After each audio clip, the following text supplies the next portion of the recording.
Hola a todos y bienvenidos a Gran Misterio. En esta ocasión tenemos un programa especial, ya que tenemos frente a nosotros a Jorge Sánchez. ¿Qué tal estás, Jorge? Muy bien, encantado de estar contigo, Iván. Y lo que os queríamos mostrar en este vídeo es algo que yo particularmente desde hace ya por lo menos 5 o 6 meses, no sé, se me quedó algo en mi mente al ver el documental que sacaste, Documento OVNI, en el que mostrabas el caso de Próspera Muñoz, un caso bastante interesante que nos vas a comentar y que te doy la enhorabuena por haber recogido todo el caso en un libro, que lo tenemos aquí, Contacto entre dos mundos. Este libro cuenta una historia, y esa historia, como ya he dicho, está muy relacionada con Próspera Muñoz. En primer lugar, antes de comenzar, me gustaría que nos dijeras quién es Jorge Sánchez, qué es lo que hace y cuántas horas de investigación le has dedicado para sacar este gran tema. Pues Jorge Sánchez, pues bueno, pues es una persona interesada en estas cosas, como bien sabes, también te pasa y nos pasa a todos los que estamos en estos temas, pues que nos ha interesado desde siempre, ¿no? Prácticamente desde pequeñito, pues ya sentías inquietud por estas grandes preguntas, ¿no? De quiénes somos, hacia dónde vamos, de dónde venimos. Y como todos, ¿no? Pues tomas el tema de las parafonías como inicio, ¿no? Introducirte en estas cosas, la vida después de la muerte y por supuesto pues la ufología, ¿no?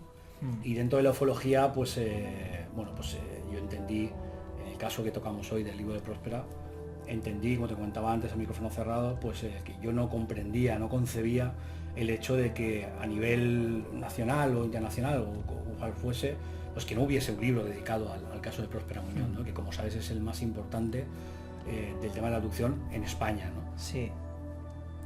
Sobre el caso, lo que más me llama la atención es, bajo mi punto de vista, la sinceridad con lo que cuenta Próspera mismo, todo el caso. Una sinceridad que incluso es tan básica que llama la atención.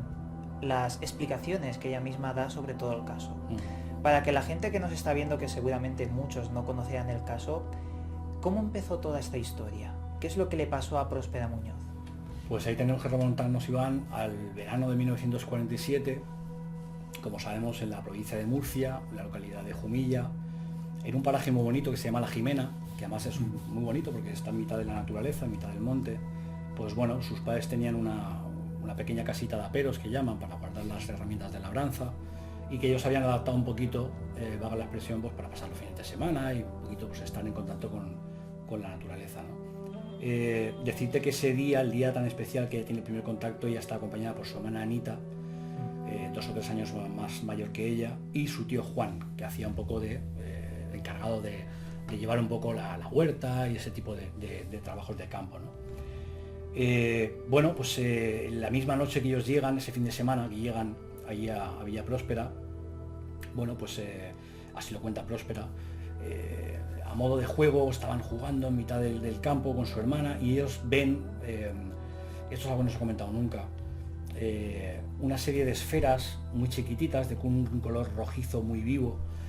De hecho ya pensaba que eran restos de alguna hoguera cercana, de unas brasas, pero que parecía que tenían incluso como inteligencia, ¿no? Parecía que estas esferas estaban como correteando en torno de ellas, y bueno, pues ella, a modo de juego, como te digo, fue a intentar coger una de estas esferas, y acto seguido pues ella se quema, ¿no? Se quema al tener contacto. No le da más importancia, se dirigen hacia la casa. Cuando llega a la casa se da cuenta de que ese quemazón que tenía en la mano ha desaparecido por completo. Es un detalle que lo dejamos ahí, un poco curioso. Y bueno, pues la noche transcurre sin ton ni son, ¿no? No pasa nada más llamativo, hacen noche normal, pero ya a altas horas de la madrugada el perro, Ligorio, que juega un papel muy importante en este caso, pues empieza a tener un comportamiento muy inusual, ¿no? Empieza a ladrar, e incluso ella contaba que empezaba a llorar de una manera muy desbocada, ¿no? Algo que no tenía ese comportamiento con anterioridad, ¿no? Bueno, pues nada, amanece, al día siguiente su tío va a hacer las labores de labranza.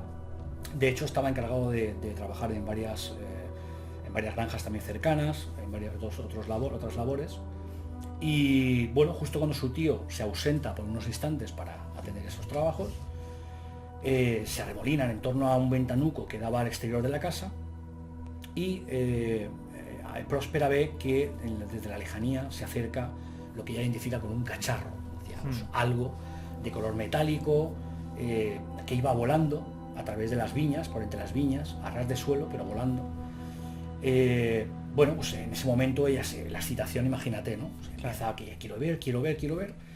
Y su hermana Anita, pues en un afán de protección, pues decide cerrar la ventana. Recordemos que en aquella época todavía quedaban maquis por las montañas, entonces, bueno, pues tenían un poco la orden de sus padres de tener cuidado con extraños, cerrar la puerta, en fin, ese tipo de cosas.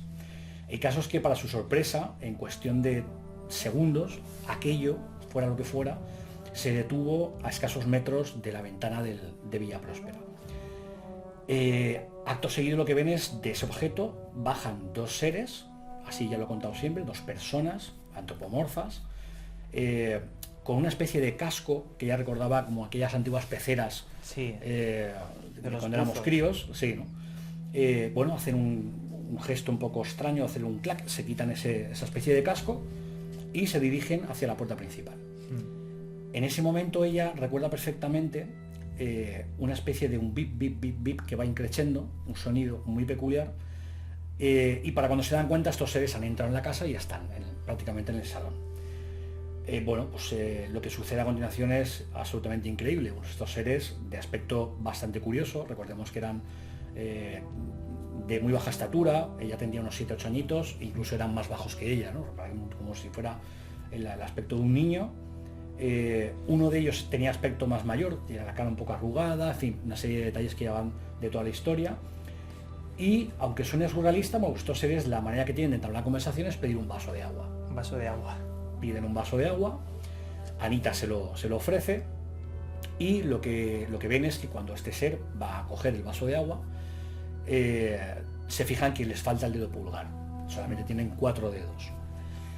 Bueno, pues empiezan a curiosear por la casa, empiezan bueno, pues un poco tener ese tipo de detalles, y en un momento determinado uno de estos seres, el que tenía aspecto de más mayor, que para ella, según decía siempre, tenía un poco la voz cantante, era como el jefe, entre comillas, empiezan a hablar entre ellos, y bueno, ¿a quién se lo vas a hacer? Bueno, pues a esta, ¿no? A esta, porque es más pequeña, es más manejable, y creo que con esta vamos a tener más éxito, ¿no? ¿Qué edad tenía, más o menos? Pues Próspera tenía unos 7 u 8 añitos de edad, Anita tendría unos 10, 11 añitos de edad, más o menos, respectivamente, ¿no? De hecho, es curioso porque además, antiguamente, se delegaba más, los padres delegaban más en los hijos, los hijos mayores, para cuidar a los pequeños, ¿no?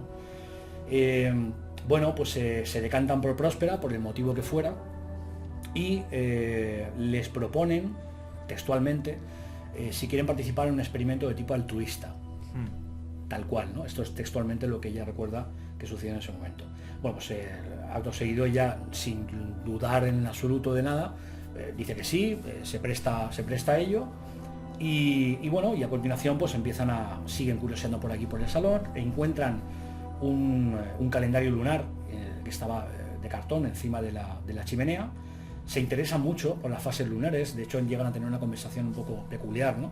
Sobre este aspecto, y bueno, pues en un momento dado, un poquito con prisas, parece que abandonan la casa.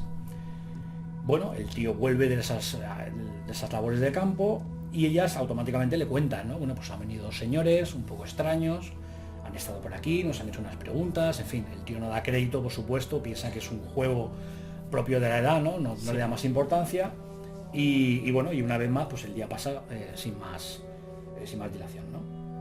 Bueno, acto seguido, al día siguiente, cuando el tío vuelve a ausentarse de nuevo para atender esas labores de campo, estos seres vuelven a aparecer.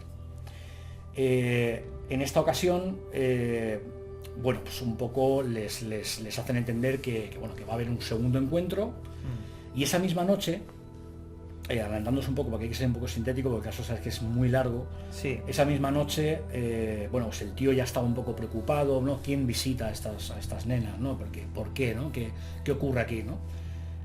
Bueno, pues están durmiendo, el tío coloca un catrecillo pegado a la cama de matrimonio, que era el único colchón que había para dormir, en el que dormían ellas dos, y ya duerme muy cerca de ellas en afán de protección, y sobre las 2, 3 de la madrugada, por los ronquidos del tío, ella se despierta y se fija que en el ventanuco de Villa Próspera, en el ventanuco de la fachada principal, están estos 2 seres que habían visitado por la mañana Villa Próspera, observándola de una manera muy, muy peculiar, ¿no? Bueno, pues intentamos meternos en la situación, ¿no? Algo absolutamente inaudito, y de una manera no verbal, de una manera mental, telepática, quiero pensar, estos seres la invitan a salir de la casa. Fíjate, es un detalle muy curioso, y además pone una nota de humor, ¿no?, a esta experiencia, ¿no? Y ella les contesta: bueno, mi tío no me va a dejar salir en este momento, ¿no? Sí. Tu tío no se va a enterar de nada. Y efectivamente, ella de hecho tiene que sortear a su tío, no pisarlo, pasar por encima de él. Bueno, pues ella sale al exterior de la casa, se encuentra con estos dos seres de nuevo, y le piden que se calce, porque ella llevaba solamente un camisoncito muy fino, de los de la época, un pijamita, Sí. sus dos coletitas, pero le piden que por favor por lo menos se calce. Se pone sus sandalias de cinta, antiguamente de esparto, que se levantaban para el campo. Y bueno, en mitad de la noche, en la estampa surrealista, pues bueno, ella va atravesando el campo en compañía de estos dos seres. A mitad de camino, hacia la ladera de la montaña más cercana, que estaría a unos 500 metros aproximadamente, la distancia es bastante llamativa. Pero bueno, a mitad de esa distancia aparecen otros seres que ella identifica como no humanos, como robots, por el tipo de movimientos que estos seres realizan al andar y al moverse. Insisten estos seres en que Próspera sea acompañada por este robot, por este ser más alto. Sí. Hay un detalle muy peculiar, que es que ella se da cuenta que este ser ni siquiera sabe llevar un niño de la mano, porque la lleva con mucho desinterés, es decir, era algo muy mecánico, ¿no? Bueno, en fin, el caso es que ella se tropieza, cae en mitad del bancal. Estos seres insisten, de hecho, en que este ser la lleve en brazos, este ser la coge en brazos, cruzan el bancal, y cuando llegan a la zona de la montaña, ella ve un objeto como el que había visitado Villa Próspera por la mañana, circular, de color metálico, con una especie de cúpula de cristal, pero como ella siempre ha dicho, del tamaño de un chalet de 2 pisos, es decir, algo realmente descomunal. Y a muchísima gente trabajando, así lo ha dicho ella siempre, ¿no? Una serie de personas como las que le habían acompañado hasta ese lugar, afanándose en coger muestras de terreno, plantas de la zona. De hecho, ella dice que lo que llama la atención es que ve a uno de estos seres arrastrando un olivero centenario, que prácticamente hablamos de unos 200-300 kilos de peso, lo llevaba al hombro y arrastraba la copa del olivo a través de todo el terreno, ¿no? Y bueno, y a continuación, pues bueno, la invitan a entrar a esta nave, por decirlo de algún modo, a través de una especie de tubo de luz, que sabes que es una constante en el mundo de los notificados. Sí. Le dicen que no tema, que es una especie de ascensor. De hecho, la llegan a dar un pequeño empujoncito. Ella entra en ese túnel de luz, y a continuación lo que ella experimenta es una especie de succión hacia arriba muy potente, hasta tal punto que esas dos coletitas que ella llevaba para dormir se deshacen, el pelo es succionado hacia arriba. Bueno, pues asciende unos cuantos metros y aparece en una estancia gigantesca. Ella recuerdo que la detallaba como si fuese un andamio vertical muy arcaico, que también es muy curioso, ¿no? Teniendo una tecnología tan increíble, como ella lo comparaba con algo tan tosco como un andamio, ¿no? El caso es que bueno, empiezan pasillo y llegan a una estancia circular con una luz muy tenue. De hecho, ella no ve ningún foco de luz puntual, es decir, no habían lámparas, no habían puntos de luz concretos. Ella de hecho llega a observar que esa luz tan tenue proviene de una especie de gas verdoso muy tenue que está un poco como flotando por la estancia, por el techo de la estancia. Y bueno, y a continuación lo que sucede es pues el consabido examen médico, ¿no?, que conocemos en el caso. Es colocada en una camilla incluso mucho más pequeñita que ella, recordamos 7-8 añitos, una nena. De hecho, ella recuerda que le colgaban los pies por la parte inferior de la camilla. Bueno, pues le toman muestras de piel, muestras de uñas, de pelo, le llegan a cortar un mechón de pelo. Y en este tejemaneje médico, por llamarlo de alguna manera, aparecen otro grupo de seres, iguales que los que habían acompañado al interior de la nave, pero como de más alta alcurnia, ¿no? Como, sí. En fin, no sé describirlo de otra manera, ¿no? Como una especie de bata blanca, como de médico, en fin, le hacen un examen anal y vaginal con una especie de sonda. Ella no siente dolor en ningún momento. De hecho, ella es curioso porque ella relata que estaba totalmente tranquila, que de hecho tenía la sensación como que ya los conocía de una vez anterior, ¿no? Sí. Esto también es muy peculiar, porque también se dan algunos casos, ¿no? El reconocer a estos seres como algo de una manera familiar, extrañamente familiar, ¿no? Bueno, pues en un momento determinado le ponen delante de ella una especie de monitor, un monitor en el que le advierten que, bueno, aquí vas a ver tu cabeza por dentro, palabras textuales también de su testimonio. Ella no comprendía, ¿no? No comprendía cómo la cabeza podía estar dividida en dos partes, ¿no? Sí. Efectivamente lo que estaba viendo eran los dos hemisferios del cerebro, ¿no? Pero en aquel entonces y en aquel contexto histórico, y una niña de esa edad, evidentemente no sabía qué estaba viendo, qué estaba pasando ahí, ¿no? Y en ese momento lo que hacen es introducirle por la parte posterior del cráneo, concretamente por la nuca, con una especie de jeringa, una especie de aguja, un chip muy chiquitito, que estaba identificado en el monitor como un puntito rojo, en el que ellos, de hecho ella contaba, que es muy curioso también, cómo en ese momento ellos se hace un silencio y se palpa la tensión en el ambiente, ¿no? Ella llega a la conclusión de que esa operación es muy delicada y que están todos muy centrados en que eso lleve a algún puerto, ¿no? Que se consiga con éxito.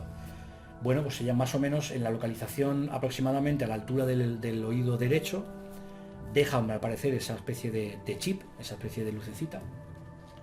Le dicen que todo ha salido a la perfección y la vuelven a acompañar a través del campo, vuelven a hacer el recorrido inverso y la vuelven a dejar en la puerta de Villa Próspera.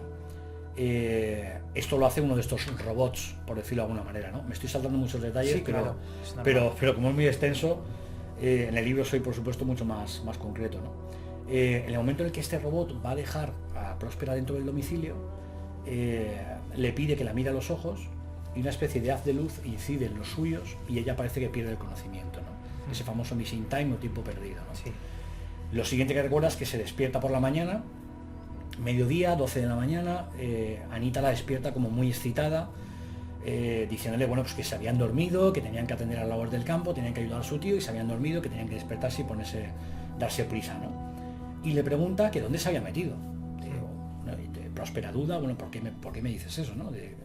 Bueno, pues evidentemente pues porque tienes los pies llenos de barro y ¿qué has estado haciendo, no? ¿De dónde has estado? Y eso un poco corrobora el hecho de que de que esa noche hubiera cruzado el bancal de tierra, etcétera, etcétera, ¿no?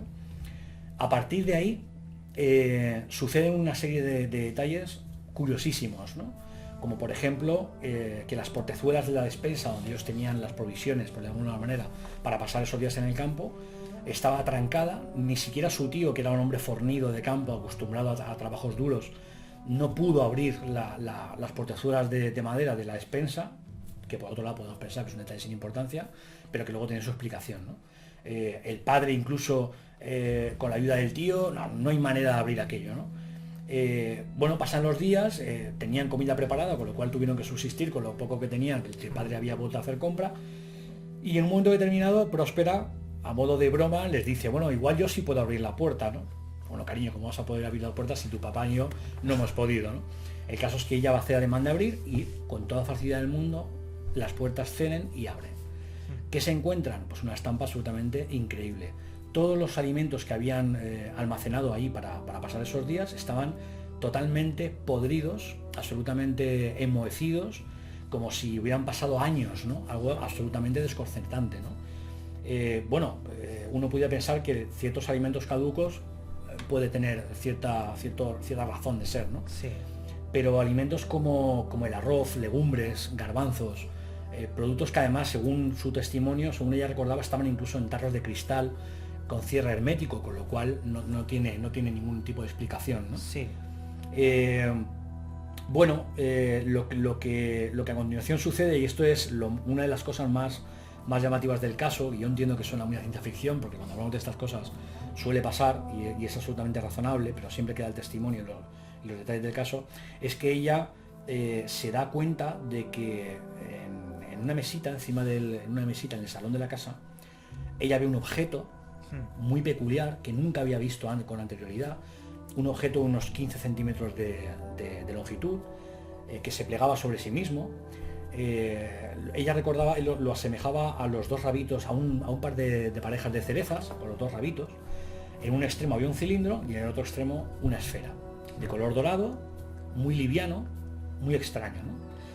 Bueno, pues ella pensaba que era un objeto de caza de su padre, o un objeto que tenía que ver con la labranza de su tío. Ella de hecho muestra ese objeto a su padre y a su tío, pero ninguno de los dos reconoce aquello y bueno, pues tampoco le da ninguna importancia, ¿no? Entonces ella, de una manera muy inconsciente, de una manera muy intuitiva, ella piensa, no sabe por qué, ella piensa que eso tiene mucha relación con todo lo que estaba sucediendo y concretamente con aquellos seres, y a modo de juego ella decide esconder el famoso objeto. En la primera instancia piensa, bueno, la leñera, ¿no? Entre los tocones de madera lo voy a esconder, no, porque aquí mi padre puede poner leña, puede, bueno, en fin, empieza a barajar varias posibilidades y acaba por tomar una determinación. Bueno, esto es algo muy importante y tengo que dejarlo en un sitio donde nadie mucho tiempo pueda encontrarlo. ¿Qué hace? Sale de Villa Próspera, bordea la casa por su izquierda, y en el muro lateral izquierdo, tengo que decirte que aquella construcción era muy arcaica, es decir, aquí entonces se hacían era muro de adobe, era roca viva y tierra de la zona, una construcción muy sencilla, y entre una gritecita, entre roca y roca, había una gritecita muy estrechita, y ella pues decide, en las entrañas de la casa, nunca mejor dicho, meter aquel curioso objeto, ¿no? Lo deja caer y ahí quedó por muchos años. Pasaron muchísimos, ella de hecho luego cambió de domicilio por motivos de trabajo, estuvo viviendo en Alicante, luego estuvo en Girona trabajando de telefonista. Sí. Te digo que estamos adelantando mucho, estamos haciéndolo muy sintético. Sí, claro. Pero el caso es que ella, en un momento determinado de su vida, recompone esos flashes mentales de la historia a raíz de una frase que lee de abducción en un libro de Antonio Rivera. Ella se siente extrañamente identificada con todo aquello y de un modo inaudito empieza a recomponer ese gran puzzle y se da cuenta de que algo extraordinario vivió en aquel año 1947 y que tiene que ver con el tema de la abducción, ¿no? Recuerda a estos seres con total claridad, etcétera, etcétera. Y recuerda aquella historia del objeto tan peculiar, ¿no? Sí. Decide con un grupo de amigos consultar con su tío. Su tío, por suerte, conocía a los actuales dueños de la Villa Próspera, que había sido arrendada a otras personas. Solicitan permiso y hacen un intento de encontrar el famoso objeto. Bueno, pues acuden allí, el tío prepara mortero, en fin, pican más o menos aproximadamente donde ya recordaba. Es muy difícil porque sabes que los recuerdos se tergiversan con el tiempo. Claro. Había pasado muchísimos años, pero bueno, aproximadamente ya recordaba el sitio. ¿Qué sucede? Que pican y evidentemente pues no encuentran nada. Conclusión, bueno, pues su tío Juan le comenta, bueno, pues mira, esto es muy complicado, ya sabías a lo que venías, sabías que era muy difícil, pero además contábamos con el detalle de que la chimenea se había cambiado de ubicación porque las personas que vivían entonces ahí se estaban ahumando por la dirección del viento, entonces se optó por cambiar la dirección de sitio, ¿no? Pudiera ser que en ese cambio de chimenea, pues en ese retirada de escombros se hubiera tirado aquel objeto por un descuido, bueno, no había pasado desapercibido y se habría tirado, ¿no? Cabe la posibilidad. Sí. Lo cierto es que cuando yo llego a ese detalle, y así lo cuento en el libro también, bueno, pues yo veo absolutamente imprescindible pues acudir para ver si realmente pues, teníamos suerte y dábamos con aquello, ¿no? Curiosamente yo contactaba con un compañero que era arquitecto técnico, es arquitecto técnico de la Universidad de Alicante. El Colegio de Arquitectos nos cede un pacómetro, que es un aparato que se utiliza para escanear el espesor de los muros, para localizar encofrado y todo tipo de metales. Y bueno, nos vamos allí con un poco dejándonos llevar por esa pasión, ¿no? ¿Por qué no decirlo, ¿no? Y bueno, pues llegamos a Villa Próspera, allí nos esperaba Miguel, el actual dueño de la villa. Preparamos todo el dispositivo, llevamos una cámara endoscopio, porque bueno, entendiendo de que hay que intentar hacer el menor destrozo posible, ¿no? Pues en primera instancia lo que hicimos fue, tras localizar más o menos el sitio, con fotografías de la época y el propio testimonio de Próspera, pues un pequeño orificio con un taladro, introducíamos la cámara endoscopio y posteriormente pues, se llegó a la conclusión de que había que picar, había que llegar al fondo del asunto. Lo extraño es que al pasar el pacómetro marcase exactamente o aproximadamente por el mismo sitio donde Próspera nos había comentado que este objeto parece ser que se había quedado ubicado, ¿no? Lo curioso es que tras picar y extraer bastante material del orificio, el objeto no solamente no apareció, sino que el pacómetro no volvió a marcar. Esto es algo absolutamente inaudito, no tenía razón de ser, ¿no?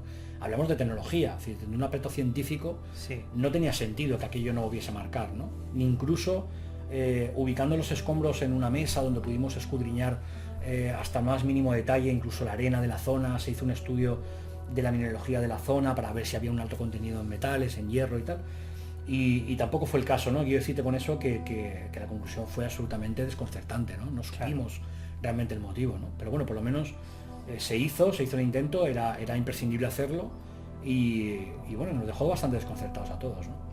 Bueno, por lo que nos has contado, el caso es alucinante. Hay un montón de detalles que obviamente has omitido para no hacerlo muy largo y que sobre todo aparecen en tu libro.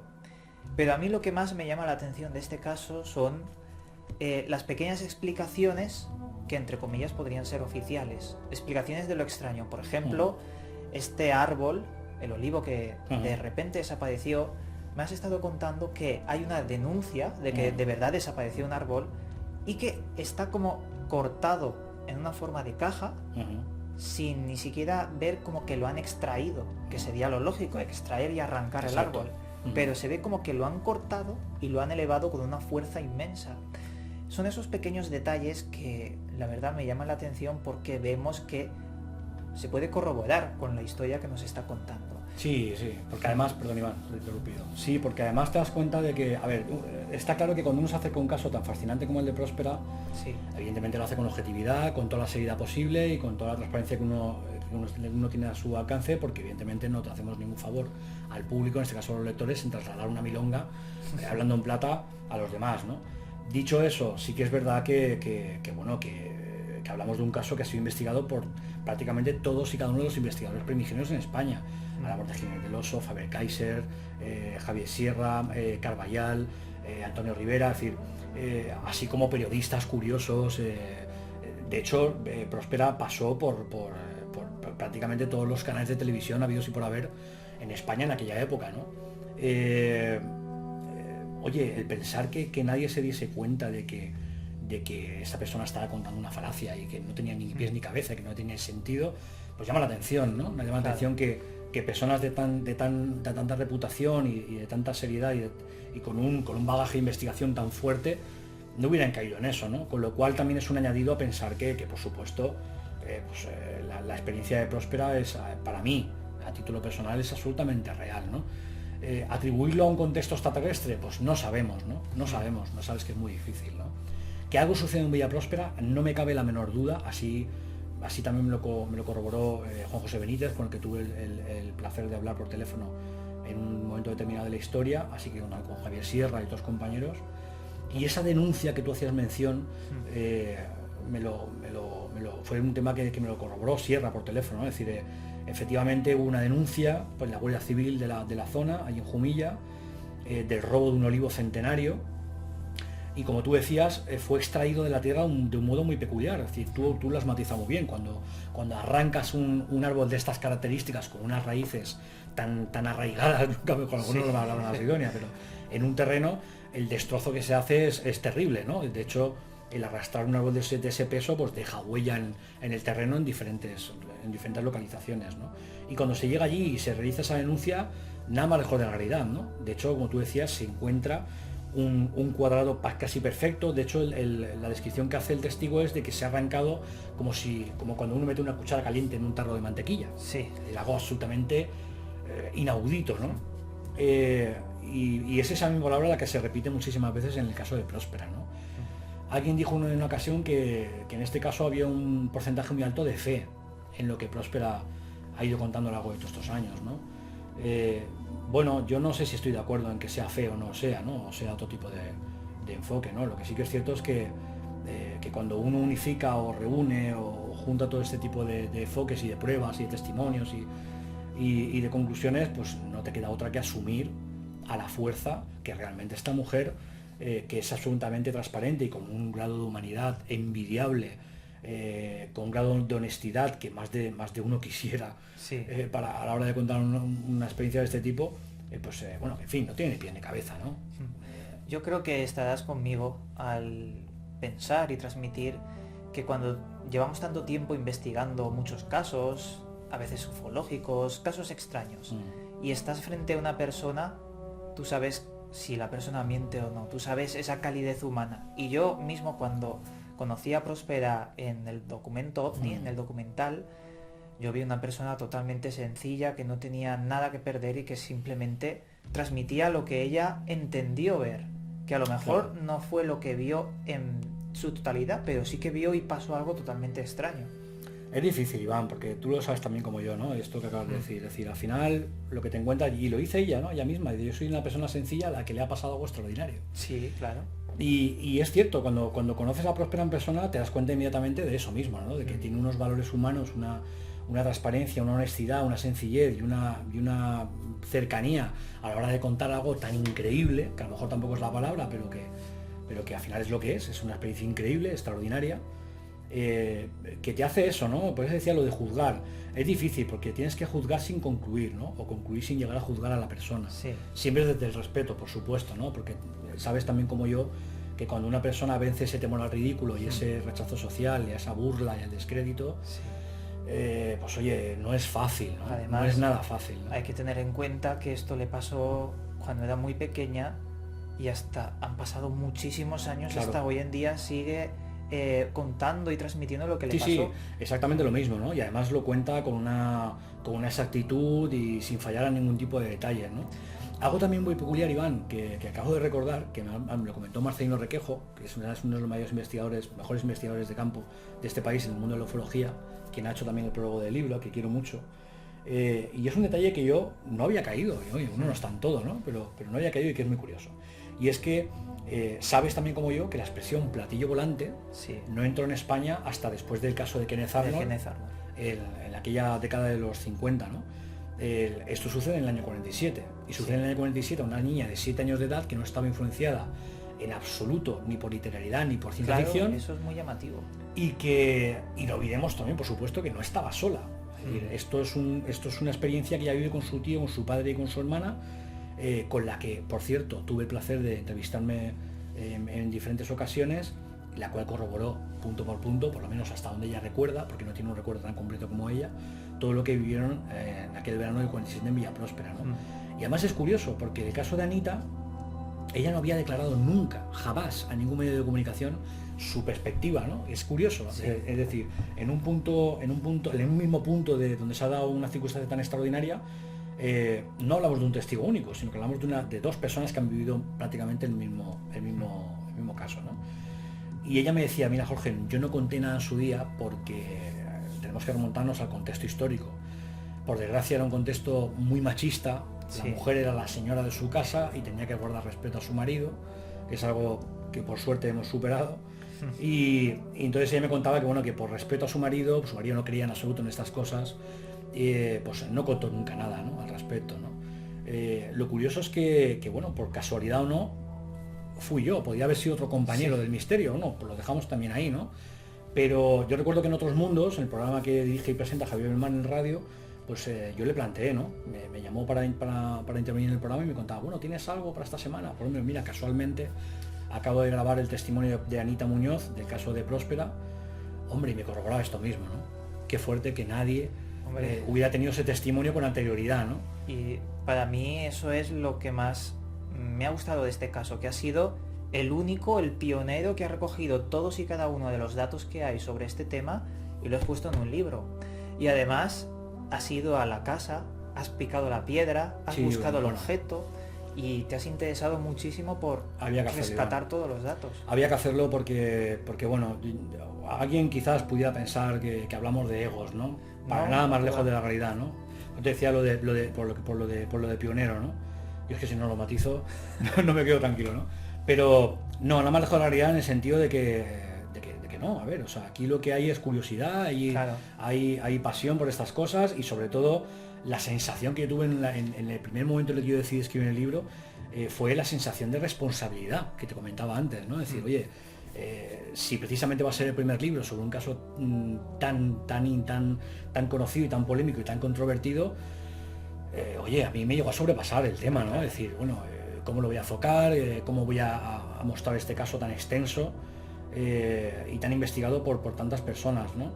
Pero bueno, al final, como te decía y como me recomendaba siempre Próspera y como siempre hemos hablado con compañeros como tú, hay que dejarse llevar por el corazón, hay que escribir con el corazón y hacerlo como uno lo siente, ¿no? Realmente. Claro. Las conclusiones deben ser personales de cada uno, pero yo creí justo que dentro del mundo de la ufología el libro de Próspera tenía que tener cabida, ¿no?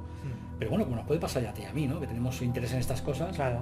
Oye, pues cómo no va a haber un libro de Próspera Muñoz, ¿no? Había que hacerlo, ¿no? El esfuerzo ha merecido la pena, sin duda. Y yo creo que para concluir, le diríamos a la gente que si le gusta este tema, se ha interesado, o si incluso hay alguien que le ha pasado algo parecido, aquí hay más datos.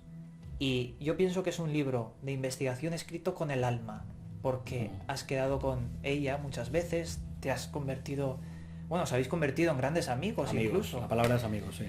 Y esta mujer no ha tenido nada que ganar contando todo esto. No, en Al absoluto. contrario, ha perdido mucho. En absoluto. Porque como has comentado, el contexto de la época y demás, no. Es un caso muy curioso por todos estos elementos que has comentado. Y nada, para acabar, ¿te gustaría decirle algo a las personas que nos están viendo?